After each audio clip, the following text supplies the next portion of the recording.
बढ़ते हैं। बोइंग विमानों के रखरखाव को लेकर ब्रिटेन की सिविल एविएशन अथॉरिटी ने एक चेतावनी जारी की है। इसके तहत बोइंग के कुछ विमानों के फ्यूल शट ऑफ वाल्व को लेकर सुरक्षा संबंधी दिशा निर्देश जारी किए गए हैं। अमेरिका की FAA और यूरोप की EASA जैसी विमानन एजेंसियों ने भी बोइंग को लेकर कुछ इसी तरह के जरूरी निर्देश जारी किए हैं। इन दिशा निर्देशों और जारी नोटिस में क्या कुछ कहा, हमारे साथ अमरीश पांडे हैं, उनसे समझते हैं। अमरीश, ये सेफ्टी नोटिस उस टाइम पे आया है जब भारत में अहमदाबाद में हुए विमान हादसे में बोइंग को लेकर और उसको तमाम जो घटना हुई है उसको लेकर काफी सवाल भी खड़े किए गए हैं। इस नोटिस में क्या है और क्या चेतावनी है? देखिए, जब से ये घटना हुई थी तब से लगातार एयर सेफ्टी को लेकर, विशेष तौर पे बोइंग के जहाज़ों को लेकर, खास तौर पर ड्रीम लाइनर सीरीज़ को लेकर लगातार सवाल उठ रहे थे। कहा यह जा रहा था कि ड्रीम लाइन सीरीज़ के जो जितने भी विमान हैं, चाहे वो 787 हो, 788 हो, 789 हो, 737 हो, इस तमाम जो विमान हैं उनमें कुछ न कुछ तकनीकी खराबी है। चाहे उनके सॉफ्टवेयर अपडेट नहीं होते हैं, चाहे फिर उनका जो शट ऑफ वाल्व है वो लगातार कहीं ना कहीं बंद होता है।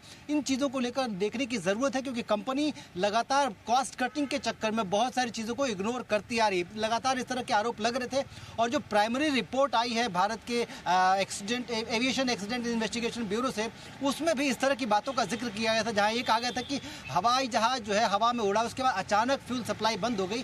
संभव है कि जो फ्यूल शट ऑफ वाल्व था वो अचानक बंद हो गया, उसके बाद दोनों इंजन को पावर सप्लाई बंद हो गई। तो ये एक इशू वहां से उठकर आया था और उसके बाद हम ये देख रहे हैं कि दुनिया भर के तमाम जो रेगुलेटर्स हैं, चाहे वो UK के हों, जापान के हों, फ्रांस के हों या बाकी जगहों के हों, वो अपने एयरलाइंस को लगातार इस तरह के दिशा निर्देश जारी कर रहे हैं। जहाँ ये कहा जा रहा है कि सभी जहाज जो उनके बेड़े में हैं उनकी जांच की जानी चाहिए, विशेष तौर पे इस फ्यूल कट ऑफ वाल्व की, खास तौर पे बोइंग के विमानों की। यानी कि इसके लिए डेडलाइन भी दे दी गई है। भारत का जो रेगुलेटर उसने कहा है कि 21 जुलाई तक ये सब कुछ करके आपको रिपोर्ट देनी है, अपना जो रीजनल है सेंटर वहाँ भी और DGCA को भी। इसके साथ ही UK ने भी यही कहा है कि वो भी इस तरह की जाँच लगातार करनी है और ये जाँच तब तक करती रहनी है जब तक कि आपको मना नहीं किया जाता। यानी कि UK का जो रेगुलेटर है वो ज़्यादा गंभीर है इस बात को लेकर कि शट ऑफ वाल्व को लेकर जो शिकायतें लगातार आ रही थी उसमें कुछ न कुछ खामी है और जब तक बोइंग इस बात की जांच खुद नहीं करता तब तक आप अपने विमानों में इस स्विच को लेकर लगातार जांच करेंगे, या फिर जब तक आपको रेगुलेटर मना नहीं करता तब तक आप इसकी जांच करेंगे।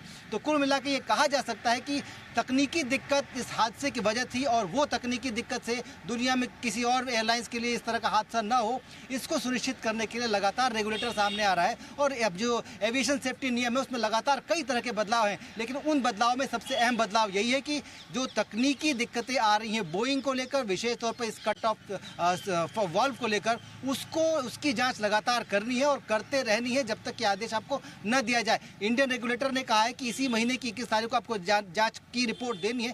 तो कुल मिलाकर सबकी कोशिश यही है कि भारतीय एविएशन स्पेस, इसके अलावा एविएशन जो इंडस्ट्री है उसमें ओवरऑल सेफ्टी को लेकर लगातार कोशिशें की जा रही है, ध्यान दिया जा रहा है। सबको ये सबका कॉन्फिडेंस यही है कि लोगों की जो यात्रियों की जो कॉन्फिडेंस है वो कहीं लूज ना हो, उनको एयर सेफ्टी को लेकर कोई सवाल न बने, या किसी भी तरीके का सवाल अगर एविएशन सेफ्टी को लेकर आता है तो उसका उत्तर हर रेगुलेटर के पास हो। लिहाजा उस लिहाज से हर रेगुलेटर अपने स्तर पर इसकी जांच कर रहा है और करता रहेगा। जो भारत की अगर बात करें तो भारत में 21 तारीख को इसकी रिपोर्ट आएगी, उसके बाद कई तरह के अहम बदलाव हम देखने को मिल सकते हैं। तो DGCA सूत्रों से हमारी बातचीत हुई है, उसके अनुसार ये कहा जा रहा है कि एक बार अगर ये जांच पूरी होती है उसके बाद एयरलाइंस को अलग अलग हिस्सों के लिए सिक्योरिटी चेक्स के लिए, सेफ्टी चेक्स के लिए अलग से मैंडेट भी जारी किया जाएगा। जी